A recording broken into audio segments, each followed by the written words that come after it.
오늘 특별히 스승의 주일을 맞이해서 왜 교육이 필요합니까? 라는 제목으로 함께 은혜를 나누고자 합니다.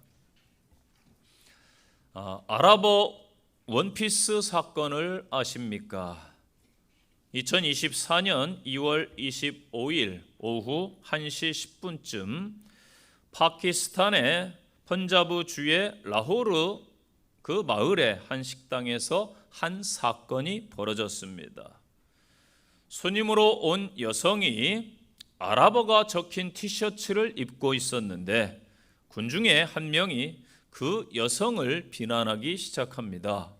내가 신이냐? 당장 그 옷을 벗지 못해?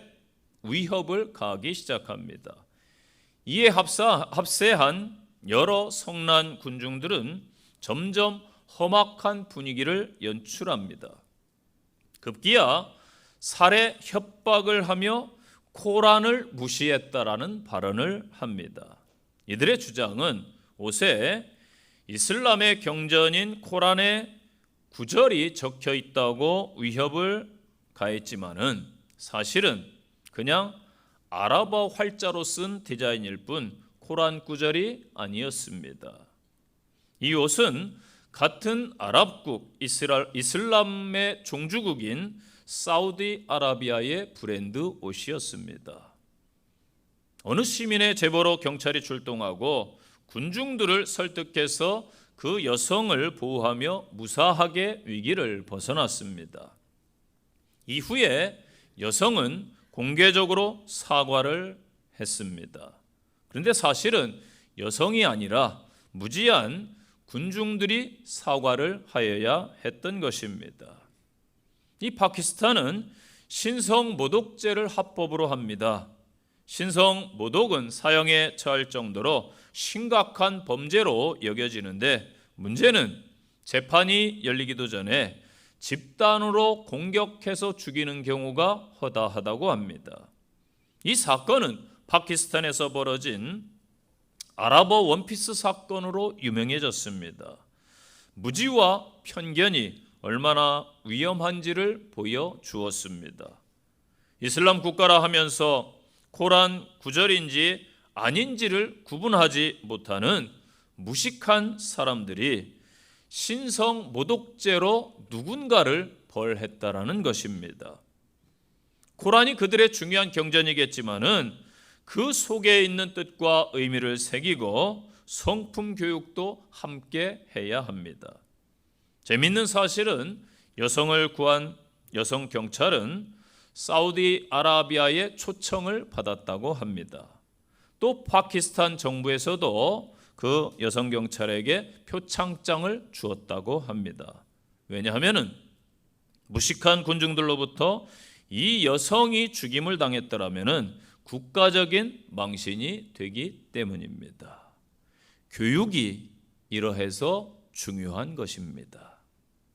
사람이 태어나면서부터 죽을 때까지 인생은 배움의 연속입니다.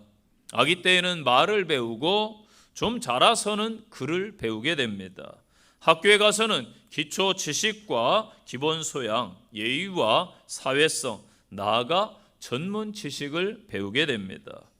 직장의 성년이 돼서 직장에 가서 열심히 일을 배웁니다. 또한 이 땅의 사회를 배우고 공동체에서 함께 생활하는 법들을 배우게 됩니다. 이 교육의 목적이 있을 것이 아닙니까? 그렇다면 왜 배우는가? 이 유네스코 국제교육위원회에서 발표한 보고서에는 4가지 교육의 배움의 목적을 말해주고 있습니다. 첫째는 알기 위해서 배운다. 두 번째는 행동하기 위해서 배운다. 세 번째는 더불어 살아가기 위해 배운다. 그리고 네 번째는 존재하기 위해 배운다입니다. 그러나 일반적인 교육의 목적은 2가지 목적이 있다고 하지요. 먼저는 교과적인 목적이 있습니다.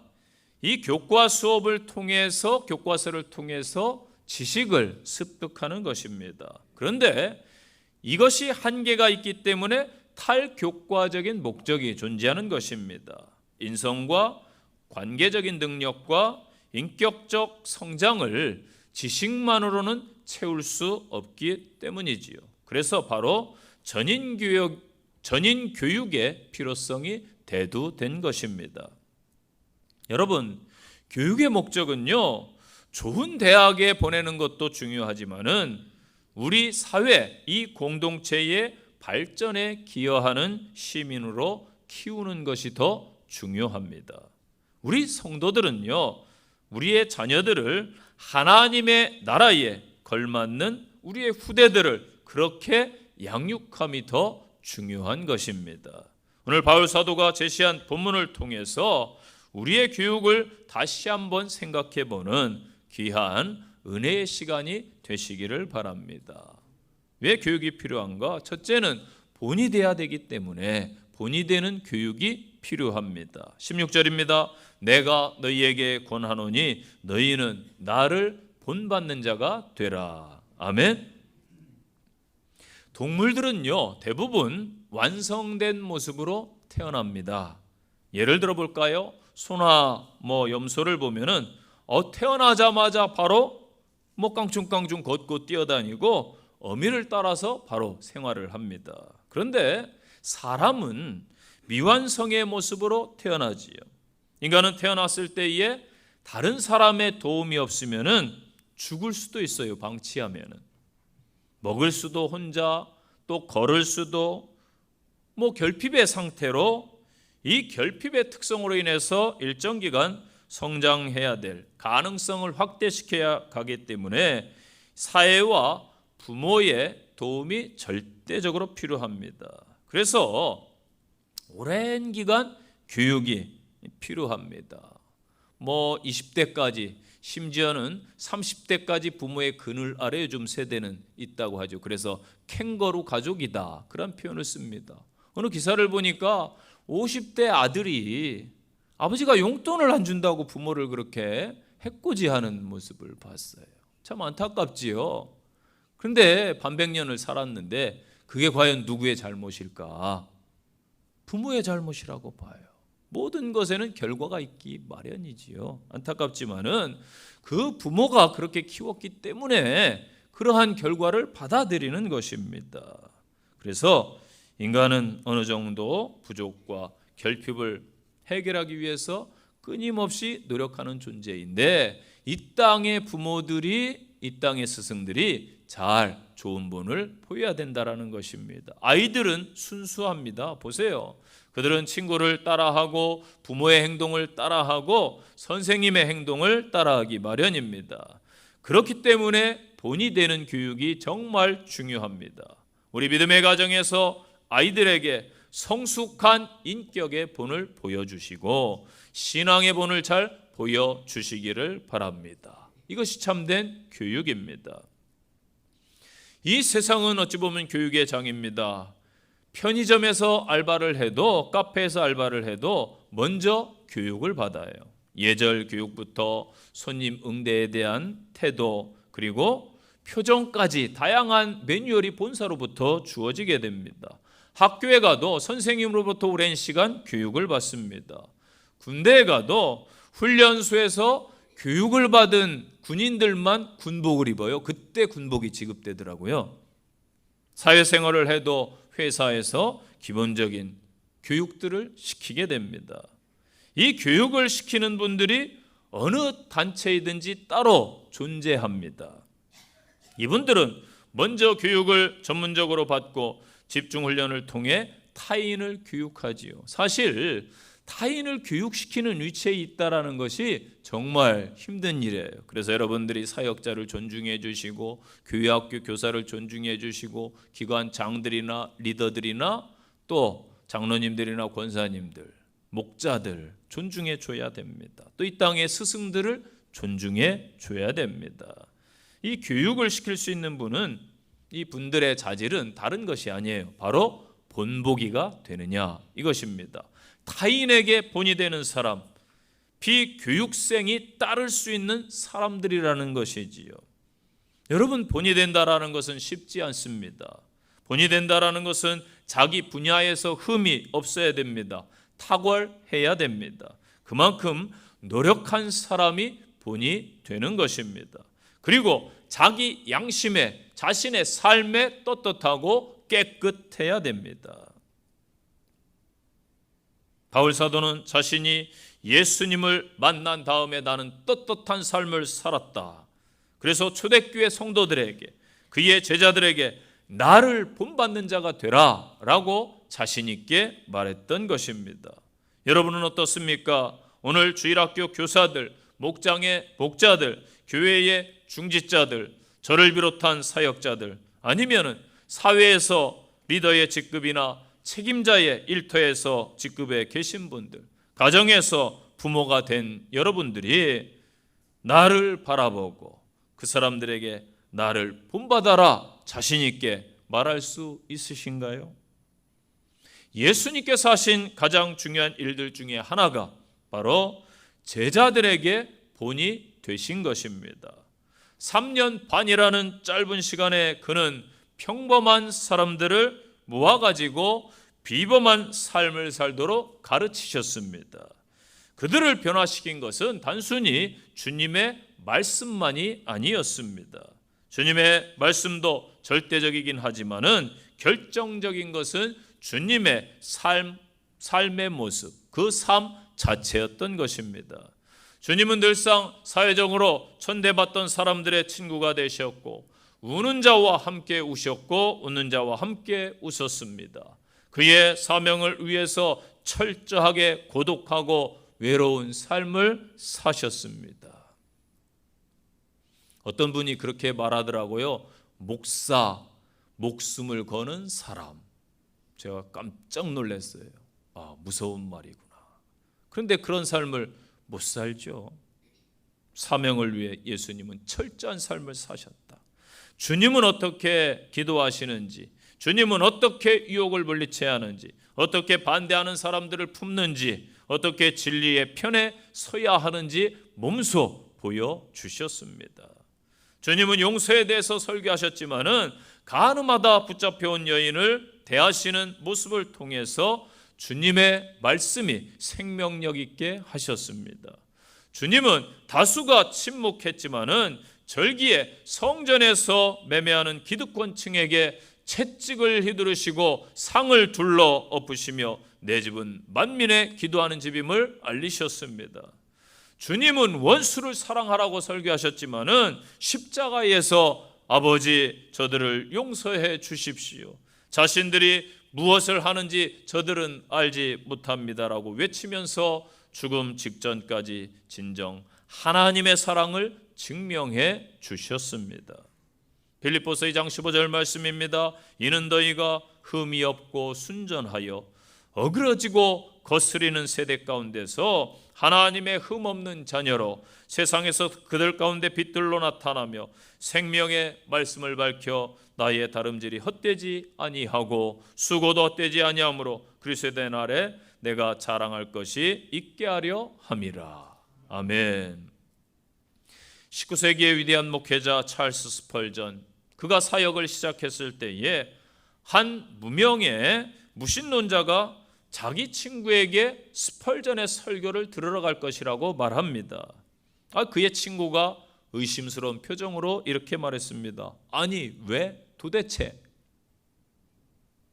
그 사람이 하는 말을 자네는 하나도 안 믿지 않는가? 그러자 무신론자 친구가 이렇게 대답했습니다. 물론 믿지 않지. 그러나 나는 스펄전은 믿네. 베드로전서 2장 12절입니다. 너희가 이방인 중에서 행실을 선하게 가져 너희를 악행한다고 비방하는 자들로 하여금 너희의 선한 일을 보고 오시는 날에 하나님께 영광을 돌리게 하라. 아멘. 저와 여러분이 또 먼저 우리들이 후대들에게, 또한 가정에서 자녀들에게 있는 곳에서 작은 본보기를 보여주심으로 선한 영향력을 끼치시는 복이 임하시기를 바랍니다. 두 번째 주시는 말씀, 왜 교육이 필요한가? 겸손의 교육이 필요하기 때문입니다. 겸손한 사람을 만들어야 되기 때문입니다.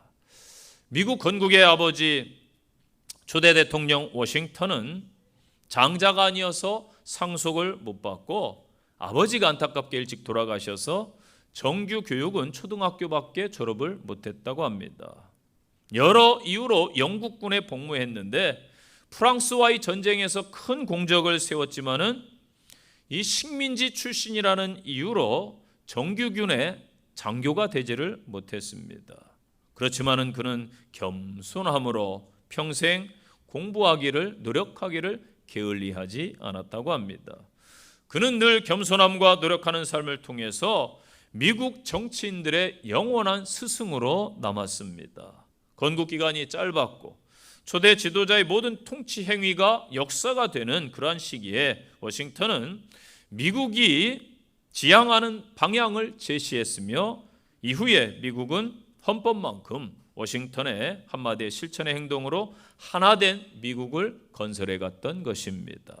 18절 말씀 보세요. 스스로 교만해졌으니 19절 교만한 자들의 말이 아니라 오직 그 능력을 알아보겠다. 아멘. 오늘날 참 반려견을 많이 키우는 세상이 되었습니다. 이 TV 프로그램에 보면은 반려견의 그 습성을 고치는 프로그램들이 많이 있습니다. 전문가들이 진단하기를 강아지 떼에 이 사회성과 복종 훈련을 시키는 것이 아주 중요하다고 합니다. 이 강아지들이 주인이 명령하면은 앉아 하면 어때요? 앉고, 엎드려 하면은 엎드리고, 뭐 발인지 손인지 전 모르겠어요. 손 하면은 어때요? 내밀어요. 예, 해보셨군요. 내밀어요. 그런데 어떤 주인은 이걸 엄청 자랑해요. 우리 강아지 하는 거 보라고. 엎드려, 손 내밀어. 보셨죠? 여러분, 이건 자랑거리 개인기가 아니에요. 기본 집중 훈련이에요. 기본. 개는 이걸 해야 돼요. 강아지 때 교육을 받으면은 성견이 되어서도 문제를 일으키지 않아요. 그런데 개가 주인 위에 가끔 군림하는 개 나오는 거 보셨어요? 아니, 아내가 개 때문에 집에서 눈치를 봐요. 큰 개의 눈치를 봐. 조심조심 걸어요. 개가 쳐다보면 눈도 못 맞춰. 서열이 바뀌어가지고 개가 어른이 돼가지고 그런 집이 너무나 많다니까요. 왜 그래요? 개가 교만해져서. 겸손해야 되는데 어려서부터 교육을 잘 시키면은 겸손해요. 그래서 주인님 와서 비비는데 아니 거꾸로 어른들이 눈치 보고 그냥 쩔쩔매. 개가 왜 그래요? 교만해져서 그래요. 교만해져서. 여러분, 사람의 교육도 마찬가지입니다.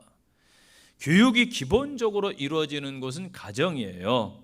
그래서 일상생활의 터전, 인격 형성에 결정적 영향을 미칩니다. 그리고 유치원, 학교, 나중에 사회에서 인격적 교육이 이루어지죠. 이 어려서의 겸손의 교육이 한 사람의 생애를 좌우하는 아주 중요한 계기가 되는 것입니다. 왜 사람이 변질되고 왜 사람이 교만해질까요? 19절에 바울이 말해요. 스스로 교만해졌다. 스스로.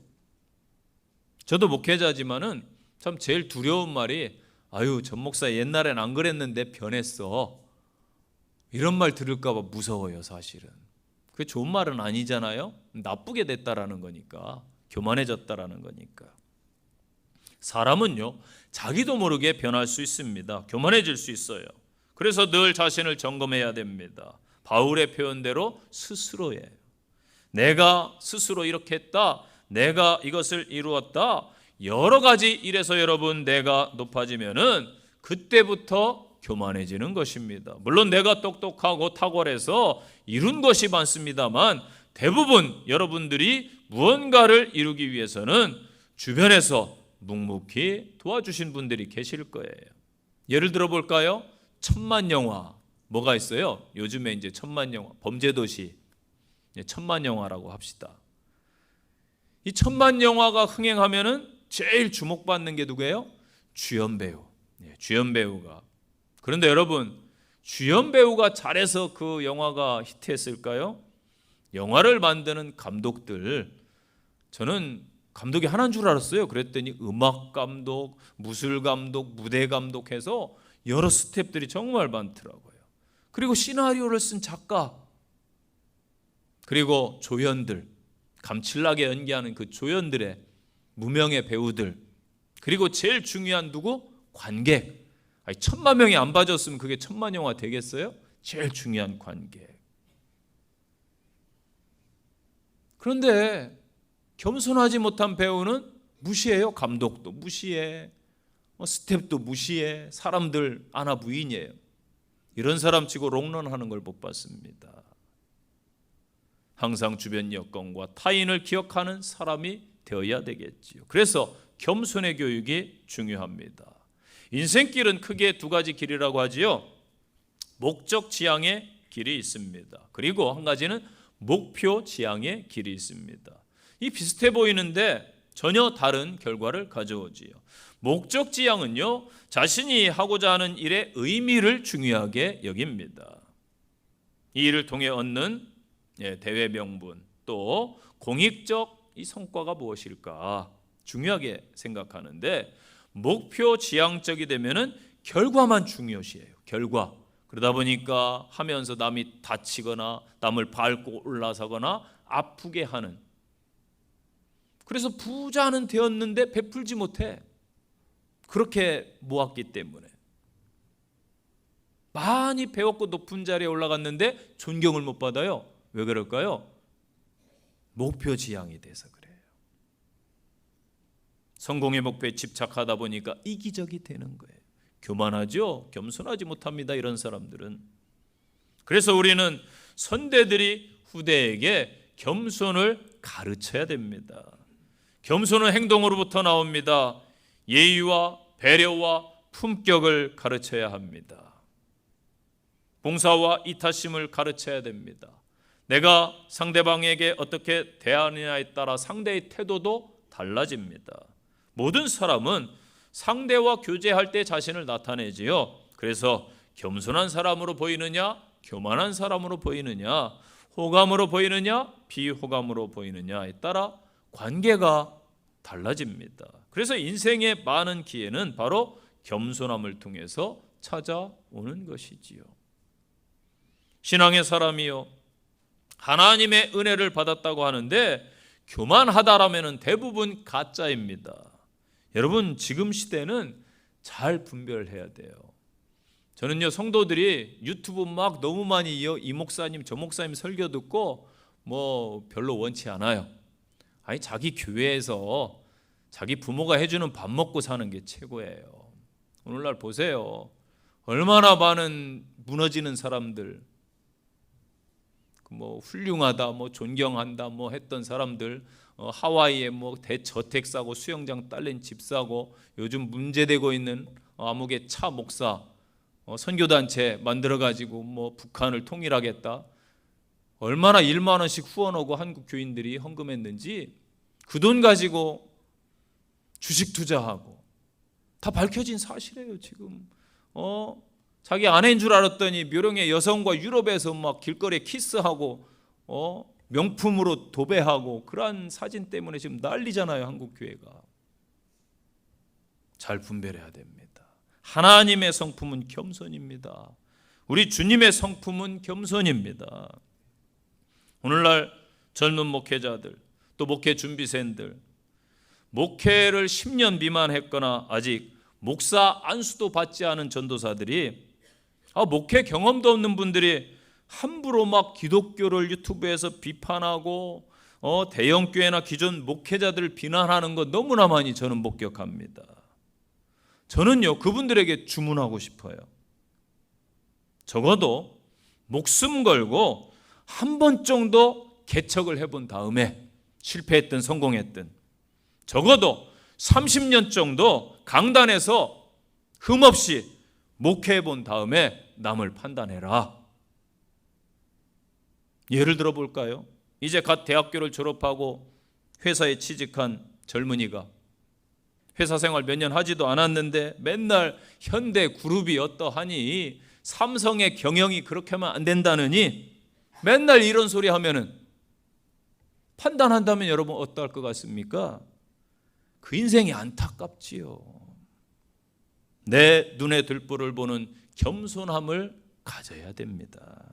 적어도 목회자로 부름받은 자들이라면 더더욱 그래야 되겠죠. 이 땅에 스승으로 부름받은 자들이라면 더더욱 그래야 되겠죠.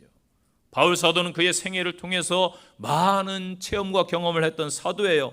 위대한 업적을 이룬 수많은 교회를 세운 사람입니다. 초대교회 역사에서 바울보다 성경의 교회사의 역사에서 뛰어난 인물은 저는 없다고 봅니다. 그런데 바울 사도는 언제나 내가 부득불 자랑할진대 나의 약한 것을 자랑하리라. 아멘. 그래서 자기를 평가하기를 고린도 교인들에게 사도 중에 지극히 작은 자입니다. 나는 에베소 교인들에게는 모든 성도 중에 지극히 작은 자가 저입니다. 고린도 교회 성도들에게는 만삭되어 나지 못한 자가 저입니다. 또 디모데에게는 그렇게 고백해요. 내가 죄인 중에 괴순이라. 얼마나 겸손합니까? 우리는 부모들이, 이 땅의 선대들이 먼저 겸손을 신앙인들이 배워야 합니다. 그리고 자녀들에게, 주변인들에게 그 겸손을 보여주는 믿음의 성도들이 되시기를 축원드립니다. 세 번째 주시는 말씀, 이 강원적 교육이 필요합니다.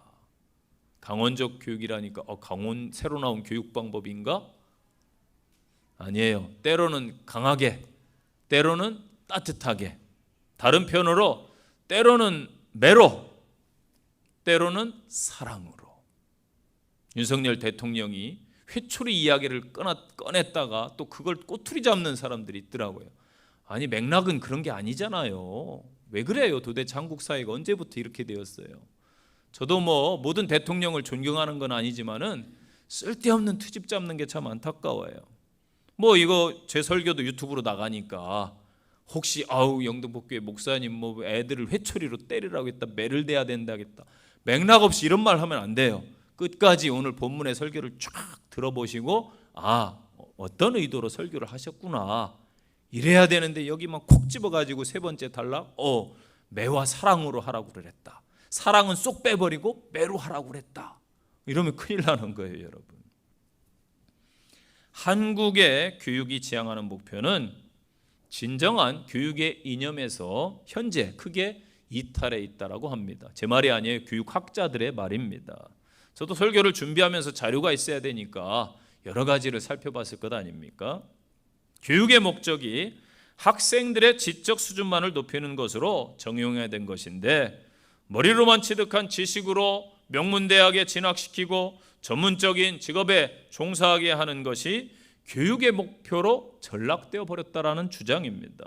곧 전문적인 지적인 능력을 갖춘 엘리트를 양성하는 게 한국 학교의 교육의 목적이 되었다. 개인의 출세, 성공과 명예를 취득하는 지름길로 교육이 다가서는 것이지요. 시험과 고시 만능으로 흐르는 교육 풍토, 엘리트만 키워내려는 학교의 교육들, 교양과 인성을 홀대하는 학교 교육, 창의력과 인성을 함양하는 전인 교육의 부재 등이 한국 교육의 위기를 가져올 것이다라고 학자들이 진단을 했습니다. 안타깝게도 한국의 교육은 어떻게 사회의 최상위층이 될 것인가, 그리고 어떻게 내 동료들을 경쟁에서 밟고 이겨서 내 우월성을 보여줄 것인가, 이 왜곡된 교육이 되었다고 그러죠. 물론 많은 이유가 있을 겁니다. 왜 이렇게 되었을까? 여러 가지 이유가 있지만은 필요한 제재와 진정한 사랑이 결여되었기 때문입니다. 21절에 내가 매를 가지고 너희에게 나아가랴, 사랑과 온유한 마음으로 나아가랴. 바울이 말하는 것은 강온입니다. 즉 강인할 강에 따스할 온이지요. 이것이 적절하게 잘 적용되어야 합니다. 고린도 교회에는요, 그 당시에 참 훌륭하고 사랑받을 만한 교인도 많이 있었는데 교만하고 음행하고 재판을 하고 주변에 본이 되지 못하고 문제를 일으키는 교인들도 있었어요. 그런 사람들에게 바울이 뭐라고 그래요? 내가 매를 가지고 나아간다. 여러분, 어느 부모가 자식을 훈계하는 걸 좋아하겠어요? 저도 목회하면서 한 번 치리했던 경험이 있습니다. 예전 목회지에서 회의를 하는데 집사님 한 분이 너무 좌중에 찬물을 끼얹고 확 문을 그냥 닫아버리고 나가버리셨어요. 그래서 제가 아니 공동체에서 저런 행동은 안 되는 것 아닌가. 그래서 교회 회의를 열어서 한 달간 집사님은 교회에 출석하지 마시오 통보를 했습니다. 저도 마음이 아파요. 그렇게 결정했을 때에는. 그런데 감사하게도 기분이 나쁘셨는지 아니면 순종을 하려고 하셨든지 잘 따라주셨어요. 그래서 한 달 후에 다시 회의를 열어서 다시 집사님을 교회에 오도록 하겠습니다. 치를 했던 경험이 있어요.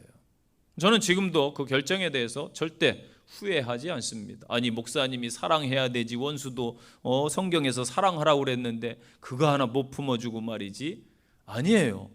공동체 다수를 위해서 저는 그랬던 것입니다. 아니 아이를 사랑해야 되지, 어떻게 그 때릴 데가 어디 있다고 회초리를 들고 그런데요. 당연히 옳은 말씀이지요. 이 시대는 체벌을 나쁘게 보는데 어찌 보면은 그런 것이 자녀를 망칠 수도 있어요. 일찍이 미국이나 유럽이나 인권을 강조했죠. 훈육을 나쁘게 보다가 교육 현장들이 다 무너져 버렸습니다. 당연히 아이의 인권 존중해야 됩니다. 그러나 잘못했을 때에는 분명한 훈육도 필요합니다. 여러분, 훈육한다고 해서 아이를 존중하지 않는 것이 아닙니다. 방치함이 오히려 더 존중하지 않는 것입니다. 잠언 20장 30절에 상하게 때리는 것이 악을 없이 하나니 매는 사람 속에 깊이 들어가느니라. 잠언 13장 24절 매를 아끼는 자는 그의 자식을 미워함이라. 자식을 사랑하는 자는 근실이 징계하느니라. 아멘. 제 말씀이 아니에요. 제 말이 아니에요. 하나님의 말씀 중에 나오는 말씀입니다. 역사적으로 보세요. 하나님께서 이스라엘 백성들 말 안 듣고 불평 원망할 때에 징계했어요, 안 했어요? 징계했습니다. 또한 우리의 삶에서도 저 자신도 그래요. 하나님의 징계가 필요할 때 저도 징계를 받았습니다. 부모가 자녀들이 잘못을 범했을 때에 자녀들에게 막 화풀이 하듯 때리면 안 되겠지요. 자녀가 잘못했을 때는 자녀를 이해시킨 후에 훈육을 해야 됩니다. 내가 이렇게 하는 것은 잘못된 행동이야. 너도 동의하지? 그렇게 말하고 정말로 자식을 사랑하는 마음으로 기도하는 심정으로 교육하기 위해서 훈육하면은 그 자녀를 옳은 길로 인도하는 것입니다. 여러분, 자녀들이 어릴 때에 어떤 습관과 인격이 어릴 때에 다 형성됩니다. 그래서 이때에 근실하게 징계함이 필요합니다. 차마 훈육을 엄하게 못하는 부모는 그 자녀를 진정으로 사랑한다고 말할 수 없는 것이지요. 자식을 사랑하는 부모는 자녀를 때로는 엄하게 훈육하고 일시적인 고통이 있을지라도 그 자녀가 마땅히 가야 할 길을 걸어가게 하고 그 자식과 함께 재난을 당하지 않는 것입니다. 오히려 이 훈육을 하지 아니함으로 부모가 자식을 미워하는 결과를 가져와서 자녀를 그릇가게 함으로 훗날 부모의 근심이 된다. 제 말이 아니에요. 집에 가서 읽어보세요. 잠언 10장, 잠언 17장 말씀 가운데 나옵니다. 부모의 근심이 될 것이다. 그러므로 악하고 잘못된 그 습성과 인격이 형성되어 굳어지기 전에 때로는 바른 길로 일찍부터 근실한 훈육이 때로는 필요한 법입니다. 오늘날 가장 문제가 되는 촉법 소년 문제, 청소년들 문제를 보세요. 이유가 어디 있다고 생각하세요? 첫째는 부모 교육에 문제가 가장 큽니다. 문제 아이 뒤에는 항상 문제 가정과 부모가 있다라고 아무개 박사님이 강조를 많이 하더라고요. 그 다음에는 이제 교육의 문제겠죠. 이 땅의 교육의 문제. 이런 사회적 청소년 문제는 아이 때부터 어떻게 키우느냐. 요즘 보세요. 한국 사회를 그냥 임의로 자라게, 거의 카페 같은 데 보면 방치 수준이에요. 식당이나 이런 데서. 여러분, 외국에서 그런 모습 보셨어요? 그게 자유가 아닙니다. 여러 공동체, 내 돈 비싼 돈, 내 귀한 시간 가족과 함께 식사하는데 타인을 방해하는 자녀를 키우면 되겠습니까? 그런데 한국은 자녀들 뭐라고 그러면은 우리 애 왜 기죽이냐고. 요즘 젊은 세대들 그러지 않습니까? 여러분, 아이들의 높이는요 다 이렇게 보는 게 아니에요. 부모들 착각하지 마세요. 아이들 눈높이로 낮춰서 보세요. 탁자 모서리밖에 안 보여, 아이들 눈높이에. 그 다음에 어른들 하체 다리밖에 안 보여요. 그 위험한데 막 그 뜨거운 커피도 있고 뭐 음식도 있는데 뛰어다니고 막 그러다가 아이들 다치면 어떻게 해요? 대부분 어른들 아이를 키워봤기 때문에 걱정돼서 뭐라고 그러는 거지 혼내려고 그러는 게 아니거든요. 그런데 우리 애 기죽인다 뭐 한다, 부모들이 참 문제인 것이죠. 다행히 다 그렇지는 않습니다. 임의로 자라게 하는 것, 그 원인. 그러다 보니까 아이들이 점점 크면서 부모 말도 무시해, 학교 가서 학교 선생님 말도 무시해, 뭐 경찰도 우습게 여겨. 이러한 인격과 습성이 훈련되지 않으니까 이렇게 자라는 거예요. 보세요, 무시하잖아요. 촉법 소년들 경찰도 무시하고, 나 촉법이에요, 마음대로 하세요. 이러한 세상이 되죠. 물론 일부 숫자에 불과하지만은, 일부 숫자라면 별 문제가 되지 않겠지만은 나중에 이게 방치되면은 다수의 아이들이 임의로 자라게 된다면은 이 사회가 여러분 어떻게 될 것 같습니까? 바로잡기 어려운 시대가 올 거예요. 다음의 말씀을 기억하세요. 잠언 10장 17절입니다. 훈계를 지키는 자는 생명길로 행하여도 징계를 버리는 자는 그릇 가느니라. 잠언 29장 17절입니다. 내 자식을 징계하라. 그래야면 그가 너를 평안하게 하겠고 내 마음에 기쁨을 주리라. 아멘. 민법 915조를 아십니까? 제가 읽어드릴게요. 민법 915조. 친권자로 하여금 자녀를 보호하거나 교양하기 위해서 필요한 징계를 가할 수 있다. 이게 민법 915조입니다. 그런데 이 법이 학대하는 부모에게 남용돼 버려요. 이것을 이제 징계권이라고 합니다. 내 자식 내가 징계하겠다는데 왜 당신이 상관이야? 그렇게 오용될 수가 있죠. 그래서 2021년 1월 달에 우리나라에서, 대한민국에서 63년 만에 이 징계권 민법 915조가 폐지되었습니다. 저도 이 법 폐지에 찬성하는 편입니다. 누구나 어렸을 때 저희 세대는 뭐 부모님께 한 번쯤 혼난 적 있으실 겁니다. 심한 잘못을 했을 때에 뭐 손바닥을 회초리로 맞는다든지 종아리 걷어 해서 맞았고, 또 뭐 이제 체벌, 무릎 꿇고 손 들고 있어, 반성해라든지, 아니면 의자 하나 요즘 부모들은 갖다 놓고 베란다에 애 하나 앉혀놓고 너 반성해, 말도 걸어도 말 안 걸어주고 힝 이러고 그러지 않습니까? 이러한 체벌들을 훈육을 방법을 씁니다. 우리는 당연한 것으로 여겼어요. 당연한 것으로. 학교에서도요, 성적과 품행을 문제로 해서 체벌이 당연시되던 그러한 시대가 있었습니다. 여학생들 교복 입고 다닐 때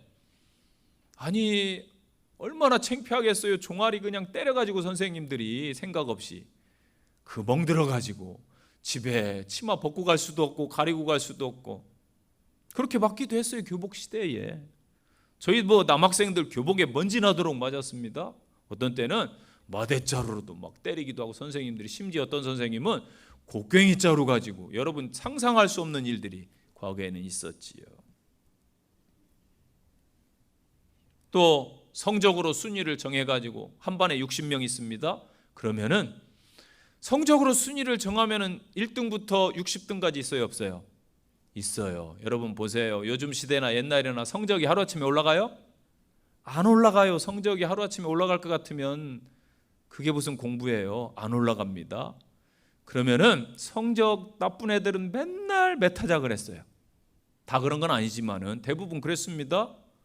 저는 보통은 했기 때문에 많이 맞은 편은 아닌데, 그 하위권 학생들 보면 안타까워. 그런데 그런 애들은 열심히 학교도 잘 나와요. 맞으면서도 잘 나와.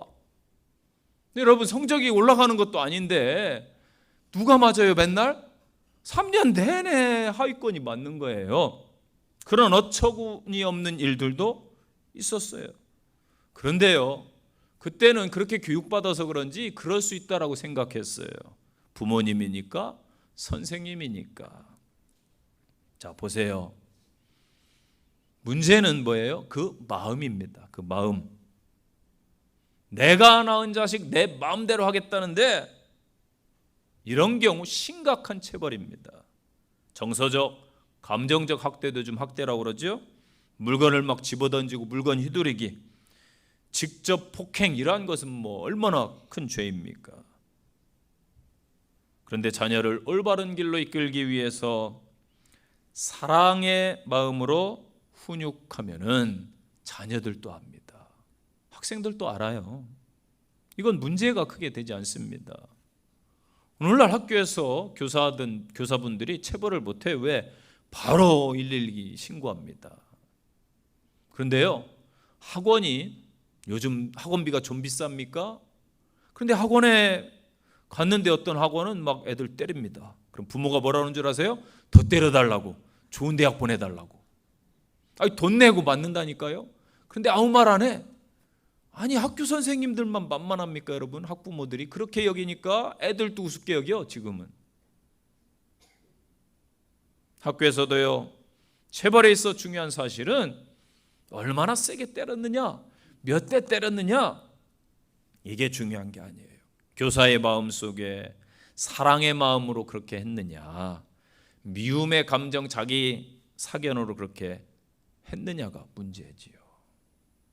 여러분, 자녀들에게 부모와 스승은 성급하게 판단하지 않고 귀 기울여서 좀 들어주시고 존중, 공감의 자세로 비난이나 지시가 아닌 격려함으로 반응하시기를 바랍니다.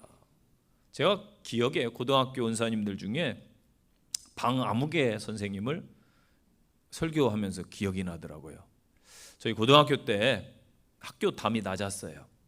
근데 학교 매점이 뭐 하나인데 전교생이 몰리니까 저희 때는 학생들이 얼마나 많았는지 몰라요. 뭐 한 학급에 10몇 반씩 됐으니까 한 학년에 뭐 매점은 조그마한데 컨테이너 하나 갖다 놓고 거기 못 가니까 다 어디로 가요? 담치기라는 걸 했습니다. 안 한 듯이 표정하고 계시는데 하셨을 거예요. 담치기를 하는데 가서 뭐 맛있는 뭐 핫도그도 먹고 오고, 또 아줌마가 끓여주는 라면이 왜 이리 맛있어요? 그때는 그런 것들이 맛있었어요. 그런데요, 우리는 잘 들어왔다고 생각하는데 항상 그 중요한 길목에 누가 계시냐면 선생님이 계셨어요. 안 들킬 것 같은데 꼭 들키더라고요. 그래가 가지고 매타작을 당합니다. 근데 이 선생님이 교회 집사님이셨어요. 저는 목사 아들이었어요. 그걸 알았어요, 선생님이. 그래가지고 저는 더 세게 때리는 것 같아. 한 대 더 때려요, 꼭 마지막에. 한 대 더 때려. 제 마음이 어떨 것 같습니까? 어땠을 것 같아요? 아니, 더 세게 때리고 한 대 더 때려. 여러분 같으면 화 딱 지나겠죠? 그런데 저는 화가 안 났어요. 왜냐하면 그 마음을 알기 때문에 감사한 생각이 들었습니다. 이분이 아마 제가 목회자가 된 사실을 알면 정말 뿌듯해 하실 것 같아요. 그 녀석 내가 그때 한 대 더 패가지고 사람 됐다고 아마 그러지 않을까요? 데살로니가전서 2장 15절 말씀입니다. 그러므로 형제들아 굳게 서서 말로나 우리의 편지로 가르침을 받는 전통을 지켜가라. 아멘. 우리의 좋은 전통들이 지금 무너지고 가치관들이 사라지고 무너지고 있어요. 가정에서도 옛날에 아이가 잘못하면 때로는 손바닥이든 종아리든 따끔하게 교훈을 주는 부모가 있었고, 또 지혜로운 부모는 매를 들지 않고도 잘 타이르고 훈계하고 격려하면서 교훈을 주었습니다. 그 옛날 서당에서도 어느 스승은 회초리를 선택했고 어느 스승은 잘 타일렀습니다. 지금 시대에 옛날 것을 고수하라는 것이 아닙니다. 저도 체벌 반대입니다. 적극 반대예요. 그러나 매를 든다고 해서 꼭 나쁜 것은 아닙니다. 품어준다고 해서 다 좋은 것은 더더욱 아닙니다. 중요한 것은 그 마음의 중심에 사랑이 있느냐. 사랑이 없는 매는 역효과를 불러올 것입니다. 또한 지나친 무조건적 사랑도 아이를 망치게 될 것입니다. 사실 이 땅의 가정, 부모 완벽한 사람이 어디 있겠습니까? 스승도 마찬가지겠지요. 아이들을 교육함이 세상에서 제일로 어려운 일이라고 합니다. 저도 아이 둘을 청년까지 키워봤는데 아직도 힘들어요. 아직도 힘들어요. 쉽지 않더라고요. 하나님의 지혜를 구하시면서 적당한 필요한 훈육과 모자람이 없는 사랑으로 자녀들을 양육하셔서 하나님께 영광 돌리는 복된 가정들 되시기를 바랍니다. 결론의 말씀입니다. 20절 말씀. 하나님의 나라는 말에 있지 아니하고 오직 능력에 있느니라. 아멘. 이 땅의 최초의 학교는 가정이었습니다. 부모는 최초의 교사였지요. 교육은 그래서 가정에서 먼저 시작돼야 됩니다. 부모는 자녀의 정신과 성품을 형성하는 위대한 사명을 하나님께로부터 위탁받은 존재입니다.